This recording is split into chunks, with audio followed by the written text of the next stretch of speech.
పిల్లలకి స్నాక్స్ బాక్స్లోకి ఫస్ట్ నువ్వులు అనేది కొంచెం వేడి చేసుకోవాలి. ఒక గుప్పెడు కొంచెం నువ్వులు అనేది వేడి చేసుకుని పక్కన పెట్టేసుకోవాలి.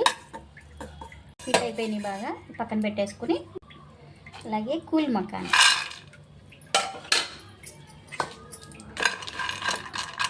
ఇవి కూడా చక్కగా ఇట్లా అయిపోయిన తర్వాత ఇవి కూడా పక్కన పెట్టేసుకో. ఇందులో కొంచెం నెయ్యి వేయాలి.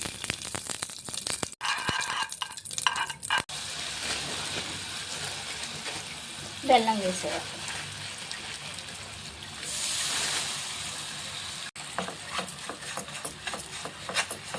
లేత పాకమే, ముదురు పాకం కాదు. చాలా ఈజీగా అయిపోతుందండి. కొంచెం కోకో పొడి వేయాలి.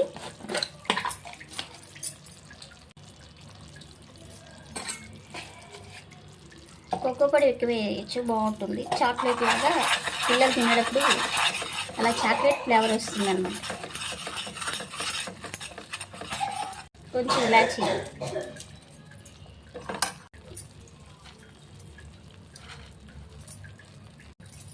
ఇప్పుడు వచ్చేసి ఈ పూల మకానా కూడా ఇంట్లో వేస్తాం.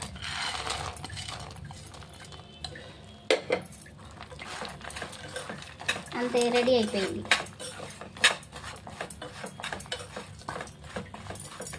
నువ్వులు కూడా వేసేసుకొని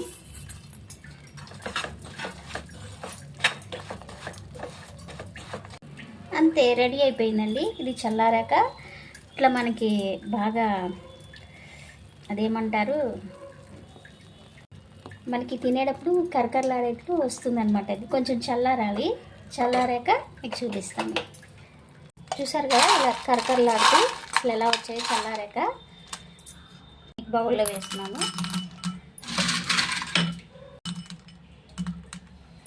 చూసారు కదా కూల్ మకానా చాక్లెట్ బాల్స్ అన్నమాట. ఎంత బాగా వచ్చాయంటే సూపర్గా వచ్చాయి. ఈజీగా చేసుకోవచ్చు. మీరు కూడా ఒకసారి ట్రై చేసేయండి. ఎలా ఉన్నాయి మీకు టేస్ట్ చూసి చెప్తాను. కరకరలాడుతూ భలే ఉన్నాయండి. ఈజీగా అయిపోతుంది అన్నమాట. పిల్లలకి చాలా ఇష్టంగా తింటారు. బయట చాక్లెట్లు అవి తింటున్నారు కదండి, వాటి బదులు ఇలా చేసి పెట్టండి. చిటికలా రెడీ అయిపోతుంది. ఓకేనండి. చాక్లెట్ కూడా మానేస్తారు. మానేస్తారు. ఎందుకంటే చాక్లెట్లు అసలు తినకూడదండి. మా పాప కూడా అంతే, చాక్లెట్ తెగ తింటుంది. చాక్లెట్లో కెమికల్. అవును, మన ఇంట్లో అన్ని ఇంట్లో ఉన్నవి. కోకో పౌడర్ చాలా మంచిది, అదేమి కెమికల్ కాదు. ఓకేనండి. బెల్లం.